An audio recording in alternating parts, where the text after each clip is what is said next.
Hello. Today, Alaica will tell you a short social psychology story called ABC Deaf. Let's explore this story with Alaica. Don't forget to like and subscribe to Alaica. I still remember the day she left me. My high school sweetheart, the girl I thought I'd spend my life with, told me she had fallen for someone else. It was 3 months after she'd gone off to college, leaving me behind to repeat my senior year. I had failed my exams, but I was determined to try again, to prove myself worthy of her. I thought we'd reunite, that I'd join her at university the following year. But her words shattered me. I've met someone else. I was devastated. My world crumbled.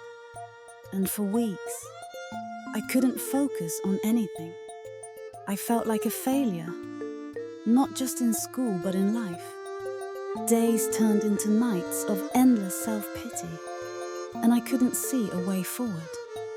Then, one evening, as I scrolled aimlessly through the internet, I stumbled upon an ad for studying abroad in Japan. Something about it sparked a glimmer of hope.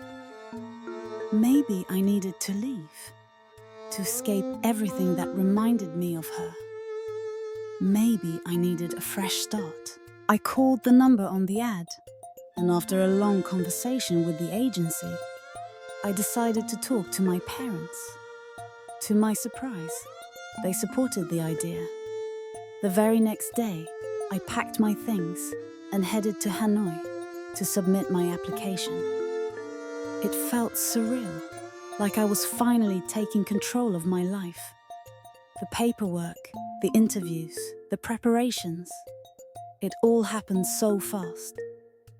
Before I knew it, I was enrolled in a Japanese language course, ready to begin a new chapter. It was July 2011, the peak of summer.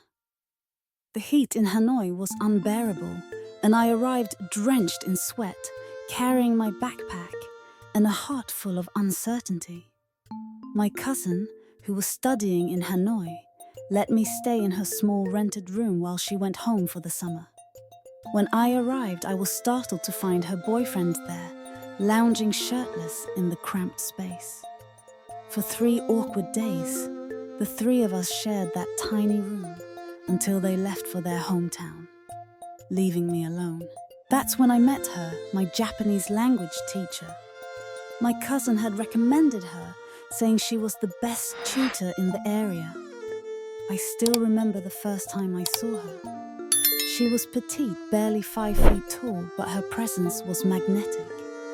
Her large, expressive eyes seemed to see right through me, and her smile was warm, almost disarming. She was older than me, born in 1986, and already a mother. Her husband was studying abroad in Japan, leaving her to care for their young child alone. Our first lesson was at her small apartment on the 3rd floor of an old building. She greeted me in casual clothes, a white t-shirt and shorts, and a radiant smile. I was nervous, unsure of what to expect, but her kindness put me at ease.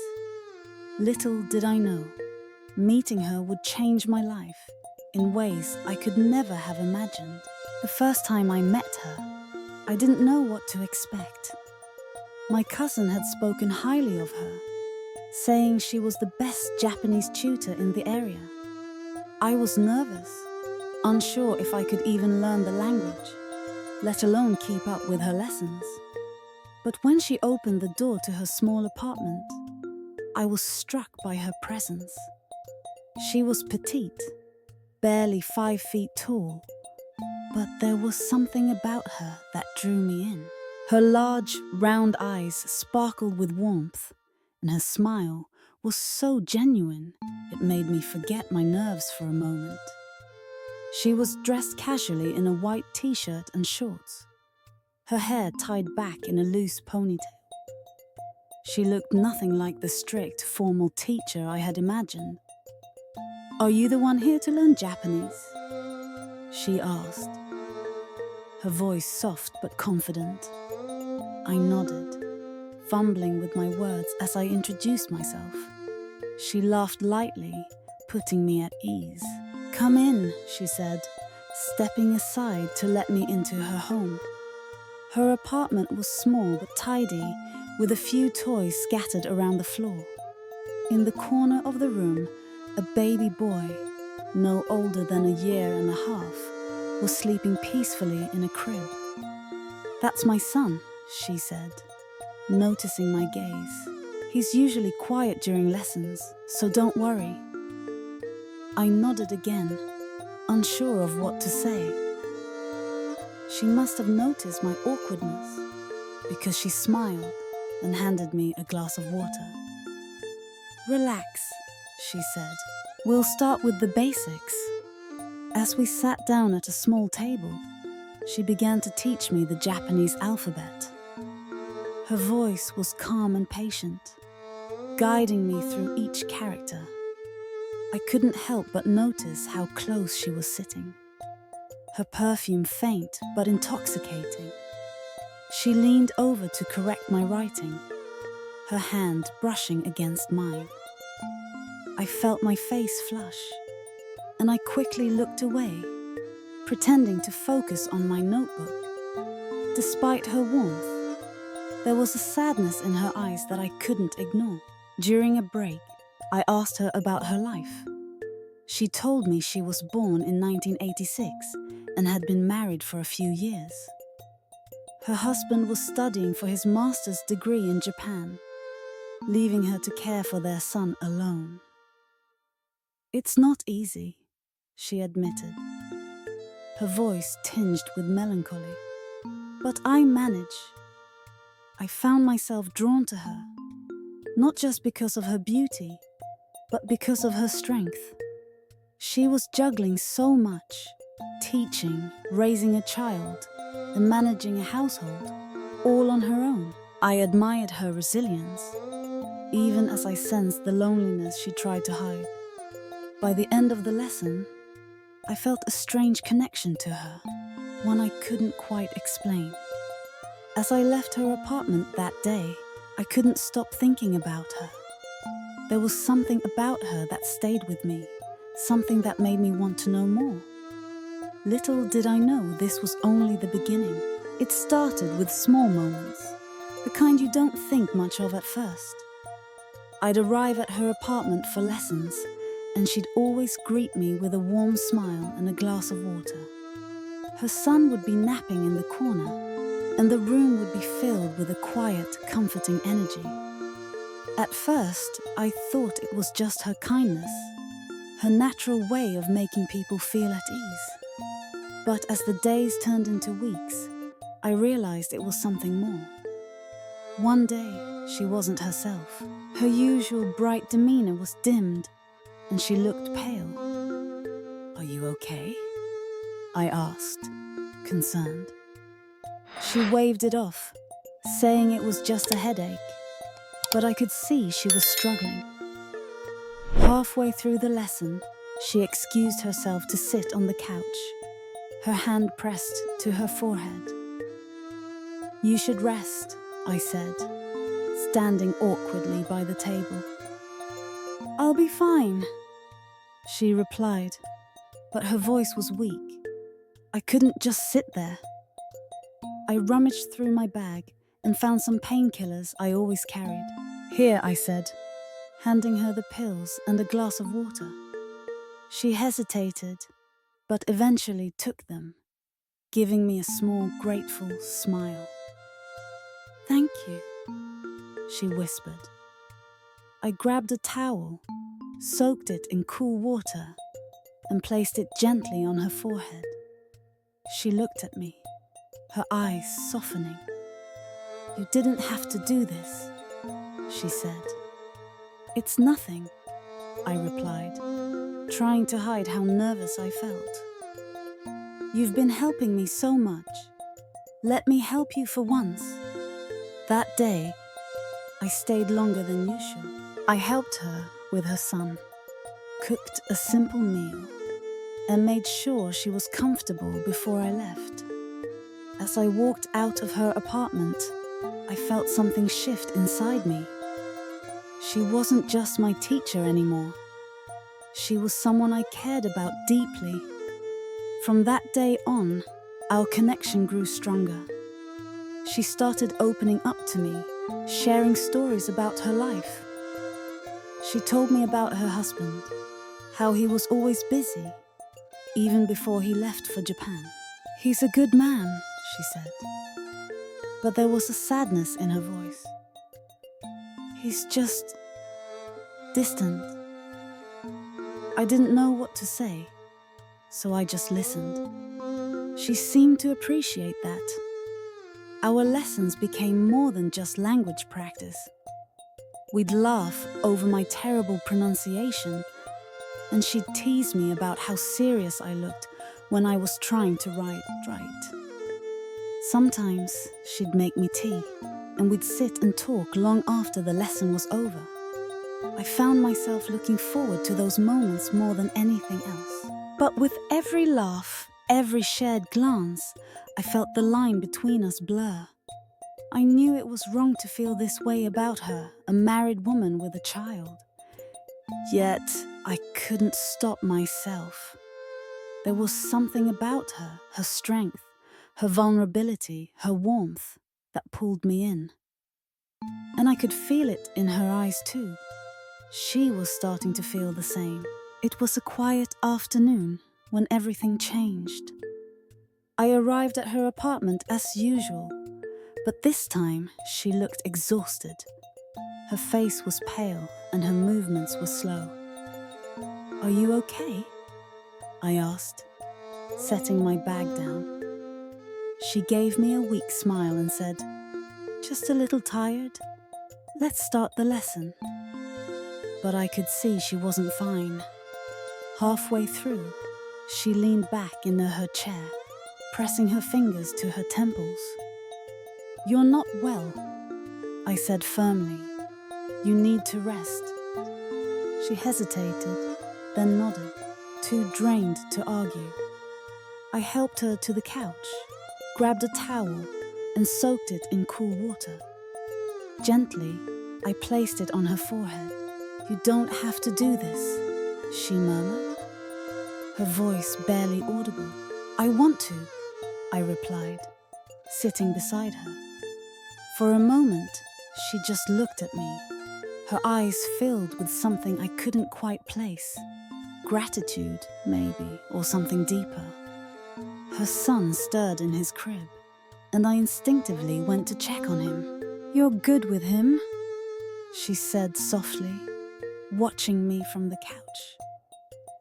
"I've had practice," I replied, smiling. "I used to help my cousins with their kids." She laughed weakly, and for the first time that day, her face lit up. "You're full of surprises," she said. That evening, I stayed longer than usual. I cooked dinner for her and her son, insisting she rest. She protested at first, but eventually gave in, watching me from the couch as I moved around the kitchen. "You're a natural," she said, her voice warm. "I don't know what I'd do without you today." Her words stayed with me long after I left. From that day on, something shifted between us. Our lessons became more personal, more intimate. She started sharing more about her life, her struggles, her loneliness, her dreams. "It's hard," she admitted one day, her voice trembling. "Raising a child alone, waiting for someone who's so far away. Sometimes I feel like I'm invisible." I didn't know what to say, so I just listened. And in those moments, I realized how much I cared for her, not just as my teacher, but as a person. We began spending more time together outside of lessons. I'd bring her small gifts, her favorite fruit, a book I thought she'd like. She'd laugh and call me thoughtful, but I could see how much it meant to her. One evening, after a particularly long day, she looked at me and said, "You make things easier. I don't feel so alone when you're here." Her words hit me like a wave, and I felt my chest tighten. But with every shared laugh, every lingering glance, I felt the weight of what we were doing. She was married, and I was just a student. Yet, I couldn't stop myself from falling for her. And deep down, I knew she was falling for me too. The line between us was fading, and neither of us seemed willing to stop it. It happened so suddenly, so unexpectedly, that I barely had time to process it. We were sitting on the floor of her small apartment, going over a simple Japanese dialogue. She was laughing at my pronunciation again, her eyes crinkling in that way that made her look younger, freer. "You're hopeless," she teased, her voice light and playful. I pretended to be offended, crossing my arms and pouting. "I'm trying my best, you know," I would, feigning indignation. She laughed harder, leaning back against the couch, her hand brushing against mine as she steadied herself. That touch, it was electric. I froze, my heart pounding in my chest. She must have felt it too, because her laughter faded and the room grew quiet. Her hand lingered for a moment before she pulled it away, her cheeks flushing. "Sorry," she murmured, looking down at the notebook in her lap. "It's fine," I said quickly, though my voice betrayed the storm of emotions swirling inside me. We tried to continue the lesson, but the air between us had changed. Every glance, every word felt charged, as if we were teetering on the edge of something we couldn't take back. I could feel her eyes on me as I wrote, and when I looked up, she didn't look away. Instead, she held my gaze, her expression unreadable. My breath caught, and for a moment, the world seemed to stop. Then, without thinking, I leaned in. It was instinctive, a pull I couldn't resist. Her eyes widened, and for a split second, I thought she might push me away, but she didn't. Instead, she closed the distance between us, her lips meeting mine in a kiss that was both hesitant and desperate. It was soft at first, almost tentative, but then it deepened, and all the emotions we'd been holding back came rushing to the surface. When we finally pulled apart, she looked at me with a mixture of fear and longing. "We shouldn't have done that," she whispered, her voice trembling. "I know," I replied, though I didn't mean it. I couldn't regret it, not when it felt so right. "I'm sorry," she said, tears welling up in her eyes. "I don't know what's wrong with me." I reached out, gently wiping away a tear that had escaped down her cheek. "There's nothing wrong with you," I said softly. "You're human. We both are." She looked at me, her eyes searching mine for something. Reassurance, maybe, or understanding. "This can't happen again," she said, though her voice lacked conviction. "It's too complicated." I nodded, even though I knew it was a lie. The line between us had already been crossed, and there was no going back. We sat there in silence, the weight of what we'd done hanging heavy in the air. But even as guilt gnawed at the edges of my mind, I couldn't stop myself from wanting more. And I could see it in her eyes. Neither could she. The days that followed were a blur of stolen moments and unspoken truths. We didn't talk about the kiss, but it lingered between us. a silent confession neither of us could take back. Every time I arrived at her apartment, my heart raced, unsure of what would happen next. She greeted me as she always did, with a warm smile and a glass of water. But there was something different in her eyes now, something that mirrored the storm inside me.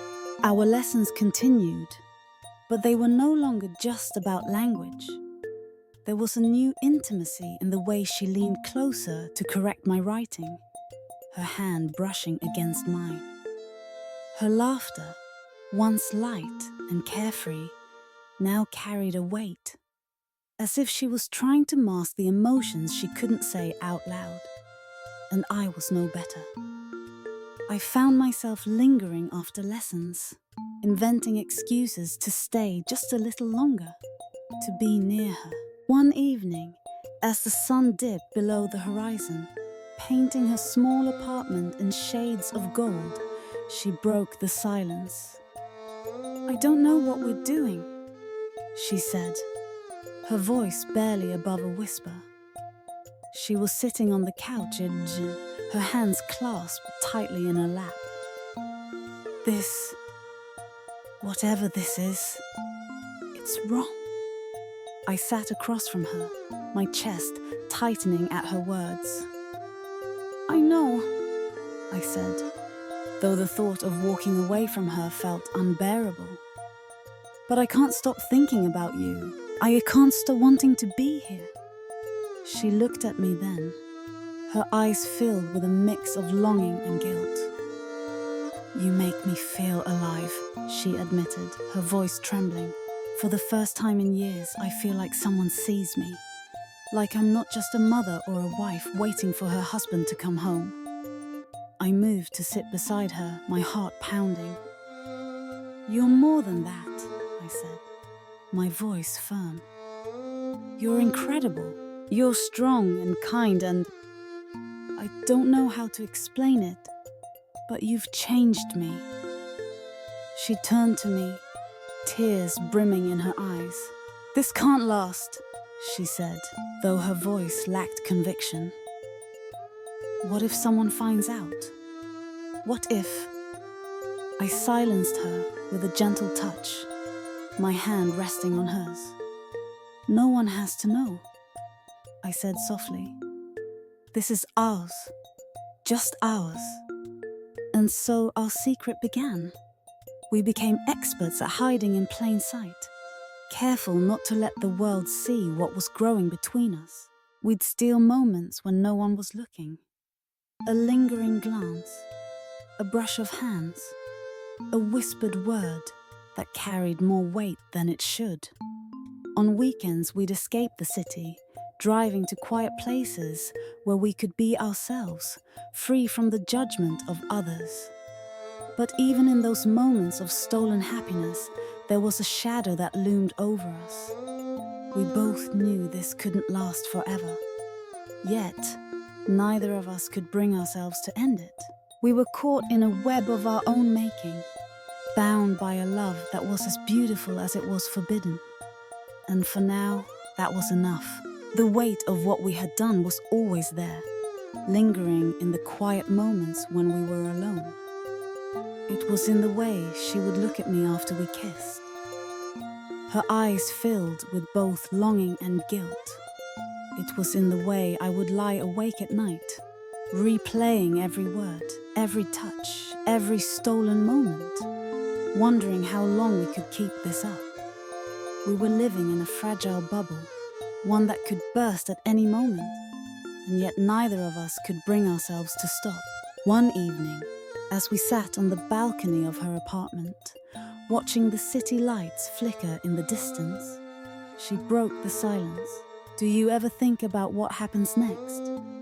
she asked, her voice soft but heavy with meaning.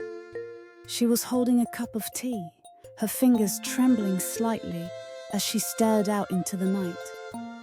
I hesitated, unsure of how to answer. "I think about it all the time," I admitted, my voice barely above a whisper. "But I don't have an answer. Do you?" She shook her head, a sad smile playing on her lips. "No," she said. "I don't. I don't know how to let go of your view." Her words hit me like a punch to the chest. I reached out, taking her hand in mine. "You don't have to," I said, though even as the words left my mouth, I knew they weren't true. "We can figure this out. Together." She turned to me then, her eyes glistening with unshed tears. "You don't understand," she said, her voice breaking. "I have a family, a husband, a son. Can't just walk away from that, no matter how much I want to." I looked at her, my heart aching. "I know," I said, "and I would never ask you to. But what about us? What about what we have done?" She closed her eyes, a single tear slipping down her cheek. "What we have is beautiful," she said, "but it's all impossible. We're living in a dream, and sooner or later, we have to wake up." Her words hung in the air, heavy and final. I wanted to argue, to tell her that we could make it work, that love was enough. But deep down, I knew she was right. We were clinging to something that couldn't last, no matter how much we wanted it to. The next morning, I woke up to find her sitting at the table, a cup of tea in her hands. She looked at me, her eyes red from crying. "I think it's time," she said, her voice barely audible. "Time to end this." I nodded, my throat tight. "If that's what you want," I said, though the words felt like shards of glass in my mouth. "It's not what I want," she said, her voice breaking. "But it's what we need." And just like that, it was over. The dream we had built together shattered, leaving us with nothing but memories and the ache of what could have been.